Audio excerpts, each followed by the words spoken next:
Good afternoon, and welcome to day 145 of F260 at First Baptist Meridian.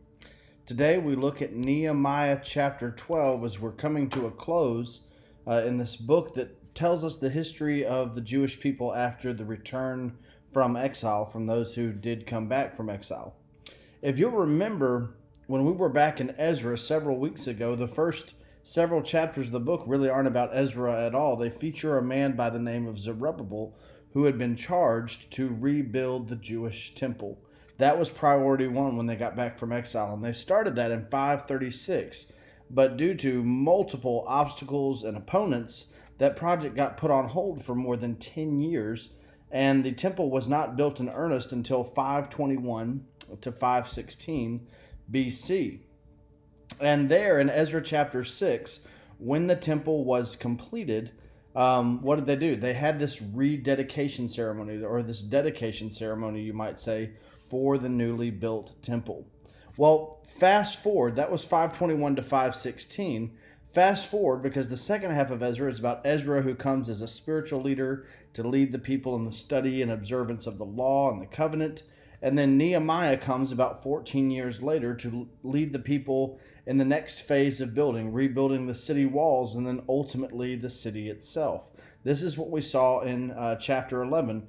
The building more or less was done, but then they had to find inhabitants for the habitat. They had to find a population for the city. And so yesterday's reading, they cast lots, right? And then some people volunteered. But they came back. The idea is they came back to a city, a country in ruins, and rebuilding was just one aspect of restoring. And so in today's reading, don't feel bad if you feel hard pressed to squeeze juice out of this passage. It's a tough read because it largely centers around rededicating the city wall and the city itself. And so much of this is ceremonial and looks almost genealogical. It shows the intense effort that they made to bring in priests and Levites, spiritual leaders, intercessory figures, to rededicate and to purify the city. Again, it had been in ruins and it had people of all backgrounds in it. So they rededicate the city wall and purify the city itself. And notice that just like on the Day of Atonement, when the high priest would purify himself and make atonement for his own sins before he would do so for the sins of the people, notice that the purification begins with the Levites purifying themselves before the people and then finally the city. The one thing that I want to focus on is that we're drawing near to a sense of completion. Again, this is the last or latest history that we have after the exile. We're drawing to a sense of completion, and yet there's one major thing that is lacking. Multiple times in this passage, I'm going to pull it up. Actually, I meant to have it up before I started this video. But multiple times in this passage, you have references to a key figure from earlier in the story, and that is the prior King David. He's referenced, I know, in verse 24, the heads of the Levites, along with the relatives opposite them, gave praise and thanks division by division, as David, the man of God, had prescribed. Later down, you see again, at the fountain gate, they climbed the steps of the city of David on the ascent of the wall and went above the house of David to the water gate to the east.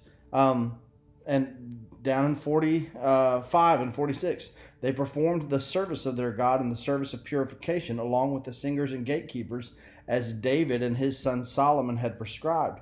For long ago in the days of David and Asaph, there were heads of the singers and songs of praise and thanksgiving to God. Again, we cannot stress strongly enough, everything that is being done is not just to rebuild, but to restore and renew the covenant. They've rebuilt the temple associated with Solomon and David. They've rebuilt the city associated with Solomon, who built it up the first time. And you guessed it, David. What's the one primary thing that they're lacking? They are lacking a Davidic king. And so I say all that to say this, as I've said several times, as we're drawing to a close, looking at the Old Testament, it still intensely looks forward to the New Testament. Just because they're home from the exile, just because the temple is rebuilt and sacrifice is reinstituted. Just because they've rebuilt city walls doesn't mean that they think they've laid a hold of everything God had for them. They're still waiting for that 2 Samuel 7 Davidic king to rule on the throne of Israel forever and ever. And even projects that seem like they have nothing to do with it are saturated with that expectation. This is why Matthew, in the opening verses of the New Testament, will say this is the beginning of the book of the genealogy of Jesus Christ. He's a son of Abraham and a son of David. Notice even the genealogy in Matthew, which we'll talk about. It's all about Davidic kingship.